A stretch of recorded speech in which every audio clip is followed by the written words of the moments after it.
Hello, everyone, and welcome back to Dorm Ventures. Today, I'm joined by quite the unique guest, Ben Morin, a Virginia Tech alum and founder who built Virginia Tech's #1 emerging startup in 2023 and successfully transitioned from college entrepreneur to post-grad professional while staying deeply involved in the startup space. After graduating from Virginia Tech, where he studied entrepreneurship, innovation, and technology management, and launched the widely successful startup FYNIL, Ben suddenly found himself in a new and unfamiliar environment after graduation, where balancing a full-time career with his entrepreneurial ambitions became a whole new challenge. But instead of stepping away, he found a way to make both work and to continue his commitment to entrepreneurship in the post-grad world. He stayed active in the startup ecosystem, working with VCs, early-stage founders, and innovation communities to continue building and supporting entrepreneurship both at VT and beyond. Today, he's here to break down what it takes to launch a startup in college, navigate the transition after graduation, and stay involved in the entrepreneurial world, whether as a founder, investor, or builder. Ben, welcome to Dorman Ventures. Thank you so much for being on the show, man. Zaki, thank you for having me. I admire your work, and that's why I reached out to you. And I'm really excited, not just for this podcast, but for the ones you're going to have in the future and the other 500 things you're working on and have coming up in the pipeline. And I'm glad I could be here and help support in any way. Thank you for having me. Of course, yeah. No, thank you so much. I feel this is going to be an amazing conversation, not only for us, but also for all the listeners. So let's just dive into things. Entrepreneurship, right? How did you first get into it? Where are you with it now? And in general, how has it really formed you as a person? Great question. So I got into entrepreneurship how I would say most people do. It just happened. And I was working at my first internship in 2021 at Virginia Tech football. And I was the operations intern for the director of operations and the chief of staff, Michael Hazel. Shout out Michael Hazel. He's an awesome guy at Virginia Tech football. And I was applying for a role there that I thought would start in the fall and like September, October time. My interview was in February and they asked me to come in the next day. So that was a pretty eye-opening and enlightening experience. But how that led me to entrepreneurship was this new mystery market started coming out called NIL, or name, image, and likeness. And I kind of heard about that earlier than the public did, because of course, we were on the inside. And I talk a lot. And a lot of the football guys, we always would chat back and forth about business ideas and opportunities. And some of them actually ended up approaching me with their own ideas. But they had one main fear or problem standing in their way was that they didn't want to lose their eligibility to play. And the challenge with NIL was that it was founded from a legal case. And that case was interpreted differently, not only by each conference, but it was interpreted differently by each state and sometimes even the school. And the athletes wanted to get out and do their own entrepreneurial ideas and ventures and build their name, image, and likeness, NIL, but they didn't want to lose their eligibility to play. So I ended up stepping back from my dream job. I grew up as a Hokie. Both my parents are Hokies. And I was in Lane Stadium watching Tyrod Taylor as a kid, if I can date myself there. But that was a dream job to work for Tech football, and I stepped away from it because I saw a dream and something that I could build for myself. So it was very challenging. I would say wildly successful as for what I learned and who I met. The startup itself struggled to get out of the ideation phase because the entire market was changing every 3 weeks. What could we do? What could we not do with the athletes? What could the schools do? What couldn't the schools do? So about a year and a half ago, I ended up stepping away from that. But I can get into a little bit more specifics about that, if you will. I kind of found my time and my people at Virginia Tech in the entrepreneurial realm, and I think it's a great opportunity that's growing. but underlooked by students. No, 100%. I think that's a really important point. And one other thing that, we were discussing previously was that your whole entry point into this whole space, Virginia Tech, the entrepreneurial world, was during COVID. And I'm curious to see what sort of obstacles that put in front of you and what sort of forms of leverage it provided. Great question. So shout out to all my 2024 graduate Hokies. We all came in the middle of the pandemic in 2020. Some of us were remote. We didn't have an orientation. Most of us didn't even know our roommates going in, and we couldn't have more than one guest in our room at a time. It was very challenging. Not only was our high school senior year ripped away, but then we had to go off and build this new life in a very uncertain time. And that built some challenges socially. I mean, we hardly knew the people on our floors, let alone clubs. And this is my own experience. Some people got more involved. The fraternities and sororities were more involved than the rest of the campus was. That was not my scene, so I didn't benefit from that. But to summarize that up, when my younger friends came in the next year and I was a sophomore, Ben, can you show us where our classrooms are? The answer was, I don't know. I haven't been over there yet. So COVID was a very challenging time to get involved. However, one day, through some pamphlet newsletter on my email, I saw this thing, the Apex Center for Entrepreneurs. And I went, well, that's interesting.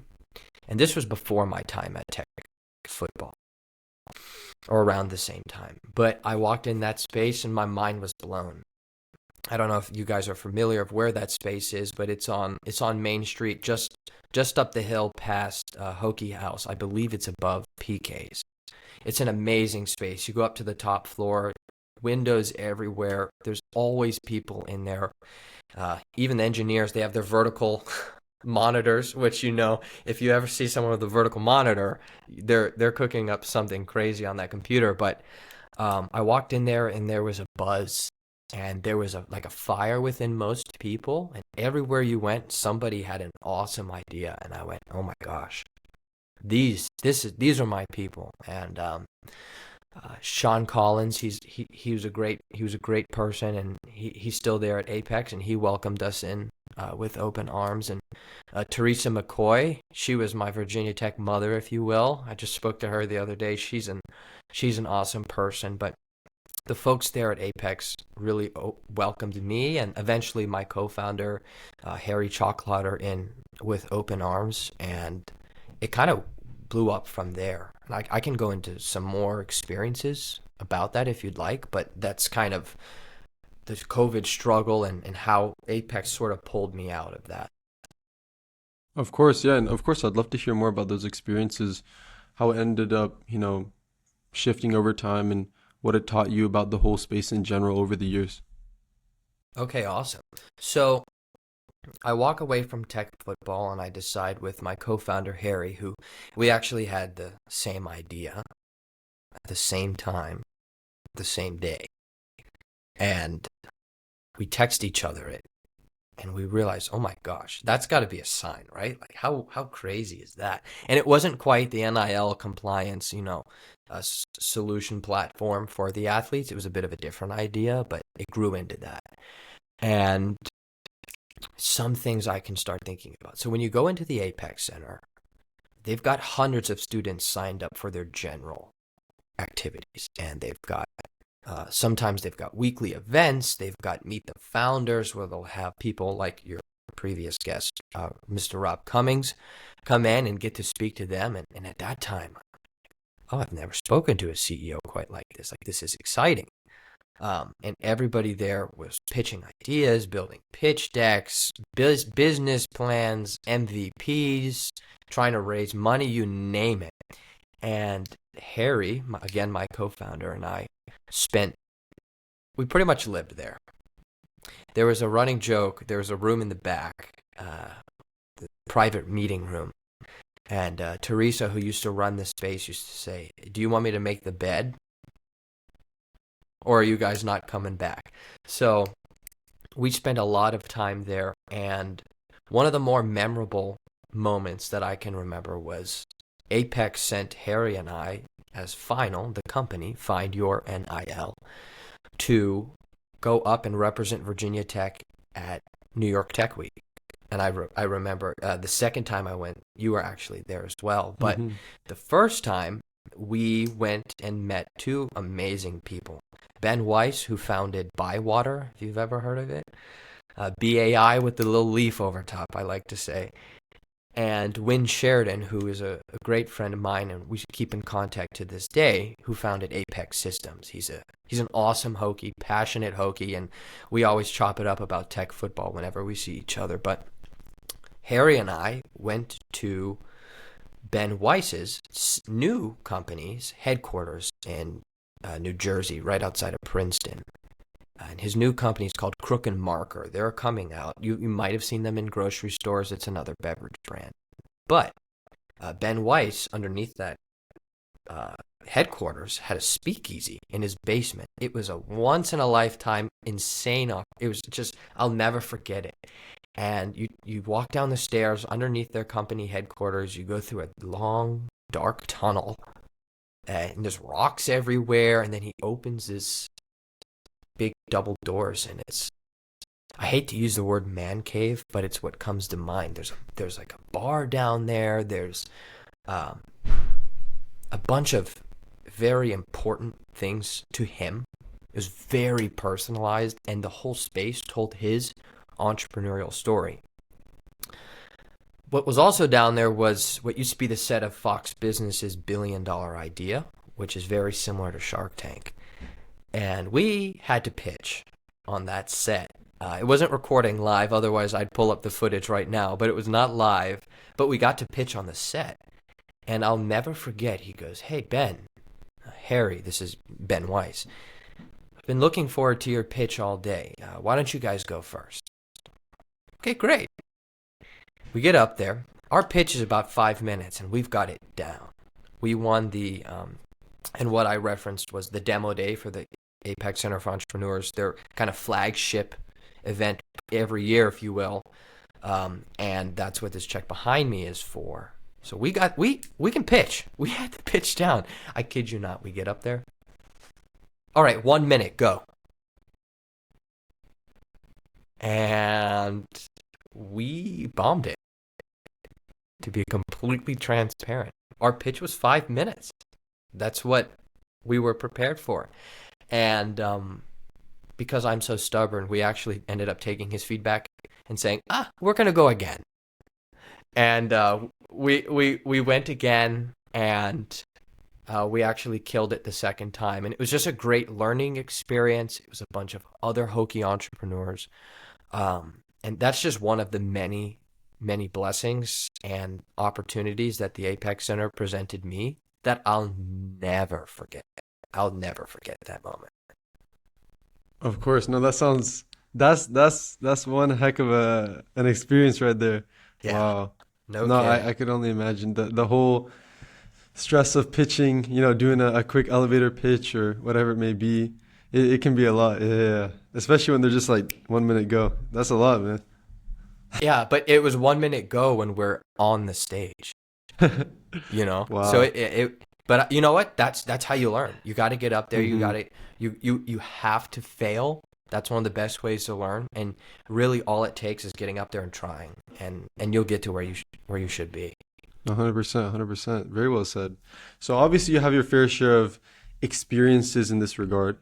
And so let's, get really into the main gist of the first part of this kind of episode is, Okay. how to start a successful startup in college as a student, no matter what you're majoring in, if you have an idea or even if you don't, how to really take it somewhere, right?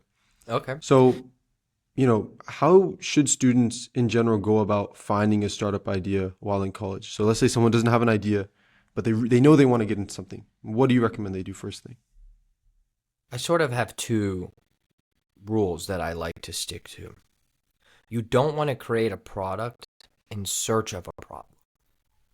If you do that, you'll spend a lot of time and you might find a problem to solve. You might not. That's one major thing I find people do. They have this idea and they build something, but they don't have the problem validated. They don't know who they're building this for. So what I would do is I would start with a problem. Maybe it's a problem that you've identified, that you're familiar with, that you're emotionally connected to, or something that you're experienced in, right? That's what ends up happening a lot of times in later year entrepreneurs.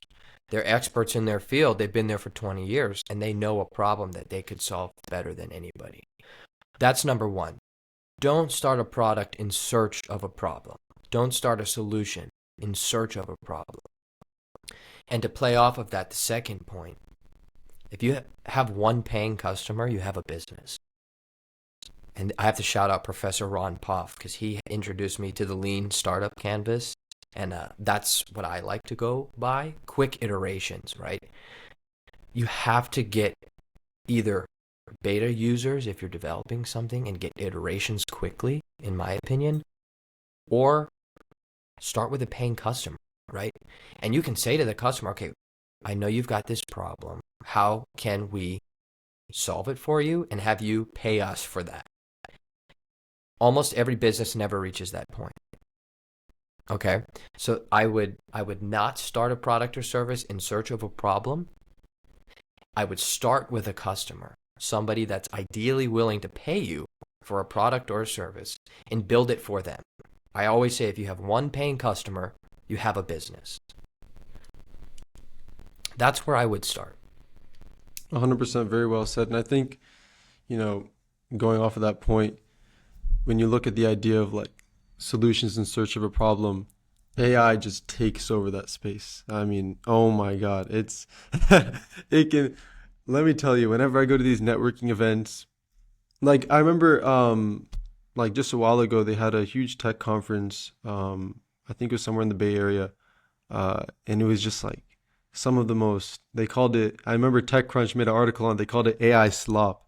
There was like, it was like, there was I think if I get it right, there was like a salt shaker, but it was AI. So it can track how much you want and give you the What? perfect amount. It's like, who really needs it? And it's like $500. It's, Exactly. yeah. You just encapsulated perfectly what I just said. I mean, an AI salt shaker. Come on. Come on.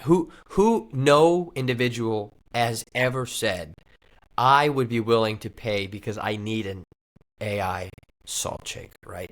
And that's people. A lot of people get excited. They get on the AI buzz. When I first started, it was the NFT, sort of the crypto buzz. Um, but yeah, well said. I couldn't agree more. hmm So, building off of that, we can see that it's very important that a good founder is constantly auditing themselves, having self-awareness. Listen, is this actually a problem that needs to be solved, etc. In addition to that, what are some other key factors or characteristics that make a founder and also an extent their startup successful? I would say that you have to be able to tell a story. That is arguably the most lucrative and the most important part for a founder who's going to be externally facing, right? You can have a genius CTO who's building something crucial. But from my end, if I'm going to be selling and pitching, you have to be able to tell a story. And most stories can follow just a simple format, right? Introduction, here's the problem, and make the problem dire. If it doesn't seem like the world's going to burn without what you're doing, you're not selling it hard enough. Start with that problem, make it emotional if you can, or extremely logical. Either one can work. And then, but don't worry, because our product or solution will solve that. So be able to tell that story, tell that narrative, and do it in a way that's clear, that's not too technical. Even founders that I speak to today, and again, I am no expert. This is just speaking from my experience. But sometimes even founders today, CEOs that I speak with, they go on and on and on and on about the technical this, technical that, and it could be to a bunch of investors who have no idea what they're talking about. You have to tell the story. And if you can look people in the eyes confidently, be mindful of your body language, and project a great story. One of my great mentors always said, entrepreneurship, people invest in the jockey, not the horse. Mm. All right. I like that. I like that. That's and you and I have discussed this privately, and you had your own saying about that. But it's people really invest when you just have an idea. They're investing in you, and they believe that you can do it. Everybody understands that your first idea is going to iterate 15 times. Your first idea is almost never going to be the one that works. And if they're going to give you money, or they're going to mentor you or join your advisory board, they're going to do it because of you. And if you can tell that story in the way I just explained it, you should be pretty golden. Mm-hmm. No, 100%. The idea of investing in the person is just so key. When you realize that, when I was at Tech Week, the same year that you went as well, I was talking. Tech Week is jam packed with VCs at any event you go. It's insane. And I was talking to one, and I was asking about, at the time I was just getting into the world of VC. I was interested and want to learn more about it. I asked the guy, I said, listen, what's the hardest part about your job? And he said exactly that, is that we're not just investing in companies. You can look at, financial metrics all day if you want. You can look at projections all day. But at the end of the day, it comes to you're investing in a person or a group of people. And that's really something you got to understand, Absolutely. It's just so important. And, actually, going off that point, I wanted to hear, right? So my personal, this is the same discussion I had with him, which is why I want to bring it up. My personal discussion with him was like, one thing that he said he was looking for is someone that's very driven, right? And that's something anyone would want to find, right? And the first thing I thought there, and I'm very glad it came up now because it's actually a question I want to bring up, is, college students specifically who are in the entrepreneurial space, who have a startup, very, very driven people for the most part, right? However, depending on their course load, that can really, stop them from reaching the level they want to get to. So how do you recommend, from your experience especially, that founders balance their startup with, their coursework and other responsibilities? Great question, because that is something that I struggled with and had to work through, and every other person in the CRC, Corporate Research Center, in Blacksburg, Christiansburg, and in the Apex Center deal with. I like to think of my time as a plate. It's just super simple. And a lot of times, if you just put pen to paper and write it down and write out a strategy, you can break out your time exactly how you want to do it. If you have a purposeful and a mindful strategy for how to manage your time, you'll be fine. But if you just jump in blindly and just go, which is what most founders do, which is what I sort of did, you'll burn out. I burnt out. And it takes a long time to recover from something like that. Don't burn out. Get a journal out. Break down your time by day, by week, by month, by year. Break it down and divide it up for what's reasonable, right? And I use the 80% rule, all right? I assume that I'm only going to have 80% of the time that I think I will, because always other stuff happens. Write it down. And be mindful about it, update it, work with it. If you're thinking about, I can't burn out, I still need to graduate, please graduate. Please graduate.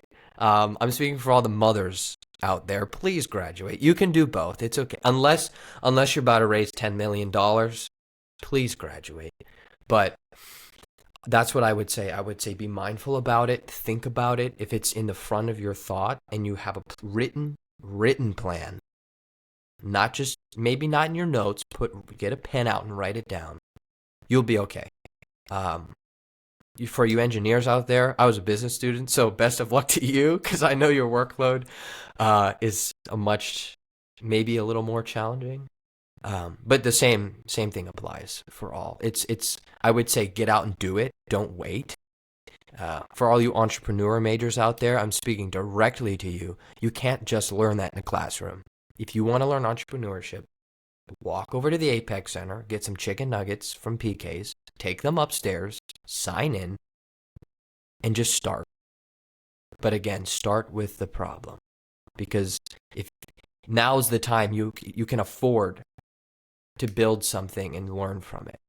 When you're 35 with kids, a wife or a husband and a mortgage, you're not going to have this freedom, this flexibility to fail and learn ever again in your life, I think. So just go do it, but do it mindfully. No, 100%. And we just touched on really two important points that you want to steer away from as a founder. One, you want to look for the problem first, not the solution. And two, you want to make sure you manage your time properly. Absolutely. And from your experience, both at Tech and now that you yourself are mentoring and helping startup founders in college, what are some other mistakes beyond those two that you see student founders make, especially early on? Some other mistakes. Here's one. Being too cocky. A lot of times, founders, they're on the frontier, generally speaking, of something new, of something exciting. And every new step you take is brand new. It's exciting and it's different. This is not the normal, traditional path, internship, all the things, right? So, I don't know, maybe you get a really awesome CEO on your board, or just to chat every month. Don't let that go to your head. Maybe you win a pitch competition. Maybe you win a few $1,000s. Don't let that go to your head. One of the smartest people I always know, he tells himself every day, I don't know shit. And I wish I could say that full word, but I will not. He is extremely successful, a genius, I believe. And he tells himself every day, I approach meetings, I approach conversations from the mindset of I don't know a thing. And if he's doing that, us as founders, especially young ones, ambitious ones, that's how we have to approach it. You cannot walk into a meeting like you know it all, because you will get chewed up and spit out so fast. And when Harry and I were on the train back from New York, Tech Week, if you go to New York, take the train from Roanoke. Pro tip, it's an awesome time. And we were talking about AI and trying to integrate it into the classrooms for like K through 12. And this man behind us heard us and joined in. And he goes, where are you guys from? We go, Virginia Tech. And he goes, you know what? He was a venture capitalist from New York. I love Hokies. You know why? I said, why, sir? He goes, because you all walk into a room, just like I said, with open minds. With open minds. You guys walk in there like, I'm ready to work and I'm ready to learn. And if you can walk in as a founder to an investor meeting, to a pitch deck, to a pitch competition, confident. You have to be confident. Again, you have to exude that there's a giant problem and that you're going to fix it. But you have to balance coming off as arrogant, coming off as knowing all, and channeling that excitement to learning. Remember, entrepreneurship is learning. It's not achieving, okay? You have to focus on, hi, I'm here. I'm really grateful for your time, and I would love to learn more about how you do X, Y, and Z, and how I can help. If you approach a meeting with that mindset, no one will turn you down. They'll almost always give you their time at least and share what they know with you. But if you walk in, hi, I've doing this for 3 years and we're going to raise this X, Y, Z, and I'm the best you'll ever know, and I could sell water to a fish.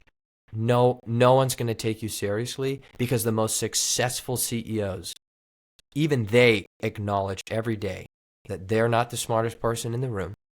They don't know everything, and they're still learning. 100%, especially in this day and age. Social media for our generation just makes it, entrepreneurship look like this And huge LinkedIn, thing. everybody's trying to post everything they ever do. And I respect the grind. I'm on there myself, but our culture, as you're saying, is so achievement focused. But when you get into the real world off of LinkedIn and it's real business time, you need to have an open mind and learn. And I like that you mentioned that point about entrepreneurship being more about learning than anything else. A lot of people, in their minds, entrepreneurship is more than anything about making money. But it's just not how it works. That's such a naive mindset to go into things with. Money is a byproduct of success. Okay. Money is a byproduct of, and I would dumb it down even further, of learning, right? That's why you're going to school. Right. If you say I'm going to work my butt off for 4 years to go to Virginia Tech and get a degree purely so that I can make money, good luck. Okay? And it's the same thing. If you're going to sacrifice your time with your family and your friends and be in the Apex Center at, 2 a.m. and walk out when everything's already locked up, just so you can make money, you will fail. If money is your see-all, end-all goal, you will fail, okay? You have to learn. And if you learn and you're a good person, the money will come. Please, please just don't focus on the money. Nothing drives me more crazy than that. But when young people get a taste of money, that's generally their first thing. They'll post it online, money spread, like a bunch of silly, crazy things, right? Let's not do that. Hmm. Let's not do that. No, very, very well said. Very important point to take home. But yeah, and going off of that, I think it's a great segue into jumping into the second part of this episode, which is, okay, you found an idea, you're working on something, you're full on, you've dived into the entrepreneurial world, but guess what? You're graduated now, you're in the real world, you have a job, you have things to take care of, right? How do you balance, this new world with something that you were familiar with? And so, in your opinion, how has that looked like for you? It's a challenge, but the same approach applies after graduation as to when you're in school. It's just a little more difficult. You have to be very mindful and, again, very purposeful with your time. So right now, I'm getting married in June. There's a lot of things going on. I would say one of my many jobs is planning a wedding and a honeymoon and many of the things, if you will. And taking the risk to spend my time on entrepreneurial ventures is difficult. But you have to sit down, like I sat down with my fiance, or with your friends and family, whoever is most important to you, and you have to justify, like you have to be able to explain, all right, I'm going to take this risk because this, right? Don't just walk out onto a diving board with a blindfold on. Please, please make sure you know where the ramp is to get out of the pool. Like have a good plan and communicate. And the biggest thing I can say is when you graduate, don't get into a silo. And what I mean by that is your entrepreneurship should not be sitting on your computer alone in your house. Get out. Build a mentorship network. Excuse me, I dropped my pen.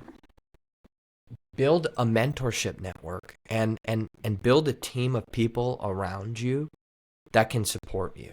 Because if you try to do this all by yourself, especially after graduation, when the risks are higher, the rewards are higher, but the risks are higher as well. And you'll start to have rent. You'll start to have maybe a mortgage and all the things. Especially if you're moving out of your parents' home, you can't afford as much, all that risk. So you have to have good people around you that can recognize maybe when you're slipping or when you're doing something wrong. And you cannot be in a silo.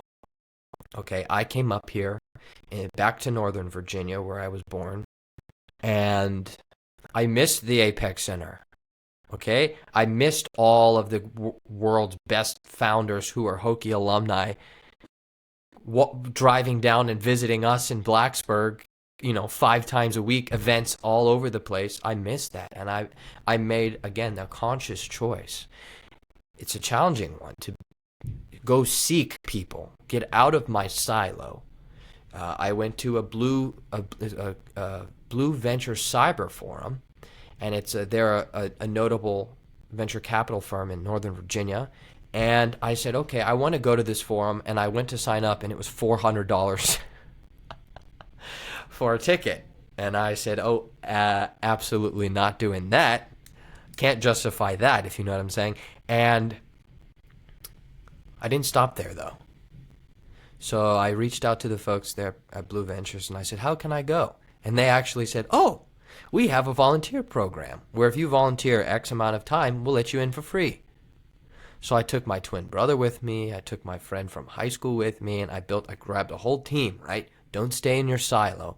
And we all went out there, and the amount of meetings, the amount of opportunities, the people that we met just from going to one event in Capital One Hall in Tyson's is insane. And my brother, Chase, got to shout him out. He said to me the other day, he said, I just can't believe how much came out of going to one event. And I said, all you have to do is show up. Okay? So if you're going to graduate and maybe you have a job and maybe you're building something on the side, I know you're tired, right? Leave work, go drive to a networking event, go meet people, stay out, stay exposed to people. Don't silo in. That's my number one thing I would give people. If you graduate and you've got this network because you've been an awesome entrepreneur throughout college and you've been at the centers and you've done all the things, don't go back to where you're working or where you grew up and silo yourself back in. Stay connected. 100%. And like you just said, leveraging your network, reaching out to these people, getting to know what's going on around your city, who can I meet, where can I meet them, what can I do, etc. And, the majority of our listeners are living currently in Northern Virginia or Virginia in general, right? Okay. However, based on the metrics, there are, a good solid percentage of individuals that are listening from elsewhere, specifically cities that aren't so booming with, entrepreneurial, efforts and fire, right? So obviously in Northern Virginia, DC area, or in New York City, or in Charlotte, right? These are some great places that everything is going on, right? You want to find a networking event, it'll be there. However, these other places, how do you recommend people leverage what they have to really make the most of it? Give me an example. So let's say you're in Wichita, Kansas. All right. And I know I made it hard for you there, but just like, you really want to start connecting with people, meeting new people, right? Expanding beyond your network. No shade to Wichita, Kansas, by the way. You guys have no shade. you guys have a great city. I don't mean to press that on you guys. But you want to expand beyond your network, right? You want to meet new people that can take you further and you can take them further, right? How do you go about doing that? Yeah, I have two thoughts on that, both which get me a little excited.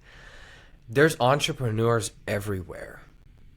Okay, you don't have to be in Capital One Hall with venture capitalists to meet people that know business, that know problems, that know solutions, and that make a lot of money. You could throw a rock with a blindfold on and hit a business anywhere where you live, even in Wichita, Kansas. So if there's no formal networking events, be like my grandmother. Okay, last week I can't even say how old she is because I don't even know, but she's from Greece, and last week she was walking around a business park with flyers. She's my grandmother. I'm 23, with flyers, knocking down the front doors of a business park, selling 2 condos. Okay, so if my grandmother, who's not very young, can go out, and knock down doors and meet with business owners and start selling things, anybody can. Okay? So get up off the couch, okay, to close your laptop and go find a business in your area that you like. And like I said, go there to learn. You can walk in there and say, "Hey, is the owner here? I'd love to learn what you do." And guess what? That person's going to have a network that expands beyond Wichita, right? You don't need a formal, fancy black tie networking event with name tags and all that to learn entrepreneurship. There's entrepreneurs everywhere. You just have to go find them yourselves. A. B. One of my mentors, Dr. Gerald Dangivar, he is the entrepreneur in residence at George Mason. And he hit me with a reality check the other day. We're talking about raising capital for some biotech firms. It's a project that we're working on. And we were talking about trying to raise money in the local area. And he goes, "Ben, that's great. But guess what? You have a laptop. You're now global. Do you have a computer?" I said, "Yes, sir." He goes, "You're global. You can be in Washington. You can be in Miami, New York, and Austin in the same day."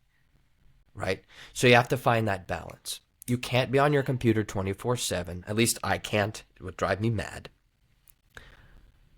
But you can go. Austin, Texas has amazing venture capital stuff, right? Join one of their online webinars. Like, you can join anything, anytime, anywhere with your laptop, but at the same time, you should be speaking to people in your area in person and networking with them, and you can do that anywhere. Yeah, and on a side note, you mentioned something that I wanted to touch on right there. The idea of mentorship, right? And this kind of bridges the two spaces between in college, post grad, trying to not only just do a startup, but just, kind of train your entrepreneurial mind, right? How have you found mentors or the idea of mentorship to be important? And for students that want to find mentorship, how do you recommend they go about that? I'm so glad you asked that question, because there's nothing more important, in my opinion, that I gained from Virginia Tech than mentors. Nothing more important. I have a long list. Some of them I talk to more. It just depends on the time. I love my mentors. It's the greatest thing I got from school. What I would say is it's extremely valuable. It's a three-tiered system. You're in the middle. You've got mentors above you, and you've got mentees beneath you. I think it's important to have not only a mentor who can help pull you up when you need it, but also have a mentee, a young one, beneath you, who can help push you up and give you that youthful energy that you can help, right? If somebody's helping you, help someone else. So while at your Virginia Tech, whether you're talking to an old friend from high school who's some computer engineer and they're, 12 years old and way smarter than you, or you're at an Apex Center and they've got a board of 30 people and they're all amazing and willing to help. Rob Cummings is one. You spoke with him. Engage in all of it, okay? So take the approach of trying to learn, all right? Go to them and say, "Hey, I really admire what you do. Go Hokies. And I would love to learn a specific thing." When you're trying to network with people, if you just, "Hey, tell me what you do," you might not get a response. But if you can show them that you dug into what they do a little bit and you have a very specific question, and, "Hey, I just need 5 minutes of your time. Can you please tell me how you raised $4 million for this biotech startup in 2023? They'll respond within a day and they'll get on with you. You guys will talk. You'll build a relationship. And the next thing you know, you'll have a mentor. Specific asks and shoot your shot. Okay? Uzi said, "Got to shoot two at her." Sorry, I had to do that. But I think of that all the time. I shoot messages out to people, email, LinkedIn, voice messages. Half the time they don't respond, and I always send a second, sometimes a third. I've gotten all the way to 8 one time, okay? So Do that and find your mentor with a specific ask and be ready to learn. On the same side, there's no better way to learn something than to teach it to somebody. Okay, remember that. So if you have a mentor, a mentee, a young person who's maybe you see a little bit of yourself in them, there's no better way to improve your own skills and to help others than to mentor somebody. Okay, so look for people to mentor you, and look for awesome upcomers to mentor yourself. It's a key balance, and both are important. Yeah, and this kind of blends in. One point I want to mention that blends in with our last episode that we had with that I had with Muhammad Hunain on the whole realm of networking. And we actually had this discussion privately before. When you go to reach out to those potential net mentors, right? What's the, I guess, how impactful is it to reach out with, in a warm sense? So having a middleman there that you guys both know versus just a cold outreach. It's who you know, not what you know. And that stays true in networking. So if you can say, hi, Mr. Michael, I met your friend blank the other day, and he spoke very highly of you. Do you have 5 minutes to hop on a quick call or connect or grab a coffee and share with me how you did this? That's another bonus, right? Like I said earlier, if you have a specific ask and you can show that you researched and looked into what they do, that's a plus. But if you can say a name that'll grab their attention, you're pretty much golden. Mm-hmm. No, 100%. And I think that's something that so many students in college have, right? You have all this faculty that just, their connections are insane if you ask them, and they just don't utilize it, Yes, and use your professors. That's a great point that you just brought up. Almost all of my major connections that I have today, I just walked up to my professor after class. Hey, I want to do this. Do you know anybody? They'll send you a list of 10 people. It's insane. Nobody takes advantage of it. Very few people do. Virginia Tech has awesome professors that love ambitious people. And if you just go up to them and ask if they know anybody, you don't even need to have this specific ask. Throw all that out the window. If it's your professor, they will help you. Yeah.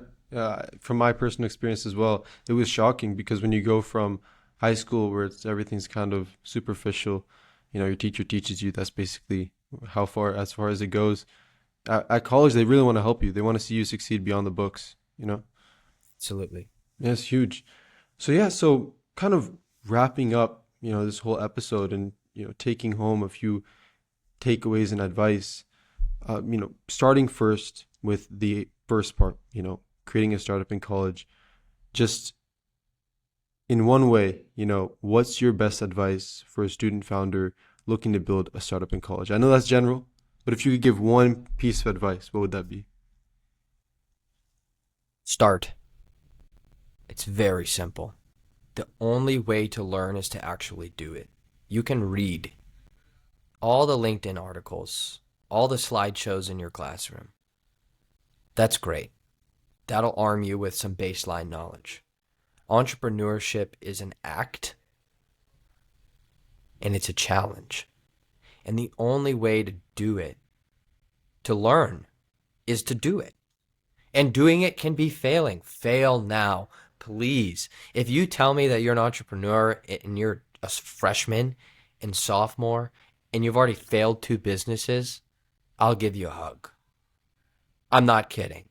I'm so happy. They might seem down. I'll say, no. Do you want to fail 2 businesses now or when you have a mortgage and a wife and kids? You let me know, right? You've learned so much. Just start. Don't be afraid. Don't worry about what everybody thinks and what failure looks like. Don't worry. Everybody fails. Some people just are a little more afraid of it. So go out and do it. Start, meet people. Again, first step, don't build something in search of a solution, please. Or in search of a problem, excuse me. Start with a problem and just solve one problem for one person and convince them to pay you. And you have a business. Totally. That is gold right there. I mean, every part of that, especially just getting running with it. Don't get stuck in analysis paralysis. I remember my first startup. It was. I mean, I still have the file of just. I mean, I don't even know what we were writing at that point. It was just analyses for the sake of doing it. And I've done it too. And I propped up Apex a lot in every entrepreneurial opportunity at Virginia Tech. They don't sponsor me or anything. I just think they're an incredible resource. However, I will say a lot of startups end up becoming a pitch competition company. Okay? The pitch competitions are great. The business plan ideation groups are great. That should not be your only focus. Again, solve one problem for one person and have them pay you. That is your only mission, okay? Everything else on the side, the startup supports, the accelerator programs, have them help you get one person to pay you for something. That's it. Otherwise you can get caught in this trap of just prepping for competition after competition, and then a year later you don't even have a business, right? You might have raised some money, but you still don't have customers. That's one caution I would give people. As amazing as these resources are, don't just become a pitch competition company, okay? Focus on the product or service and the problem first, and then learning with the outside resources, do that second, okay? That's a side point, but very, very important. Totally. And then in regards to the second part of this episode, right? What's your best advice for someone who's graduated or is graduating and is in general just unsure about their next entrepreneurial move? Call me. It's that simple. Like I said, once you get out of school, don't stay siloed. And if you're feeling siloed by yourself or you lost your network once you left college, call me. All right? Email me, Ben Morin at vt.edu. It's simple. Or find me on LinkedIn. You can call me. I will pull you out of that silo and I will throw you in front of 50 people. Okay? It's that simple. Maybe you don't call me. Maybe you call... Anybody can open their phone and find one person they know that they connected with at college and give them a call. It's the same thing as starting the company, as I said. Just start. Or just call one person, okay? Don't silo yourself in. Don't lose the network that you worked so hard for. And if that means just calling one person, that can be enough to pull you into a completely different direction. I love it. I love it. Listen, Ben, thank you so much. This was, I mean, every word that was said in this episode was just gold. I know our listeners are going to love it.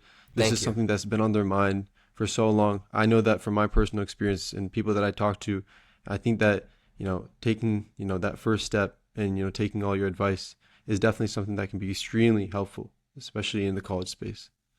Yes, of course. I really appreciate your time and this opportunity to share what little I have learned so far. I'm still learning every day. And like I said, to any of your listeners, I mean, I'm 23. I'm no genius, but I've failed a few times, so I've learned a few things. You can call me. Literally call me, LinkedIn me. I'm on my phone all the time. I'll tell you anything you want to learn, or I'll help you, right? I love to help people. So just start. Just start. Entrepreneurship, you have to learn by doing.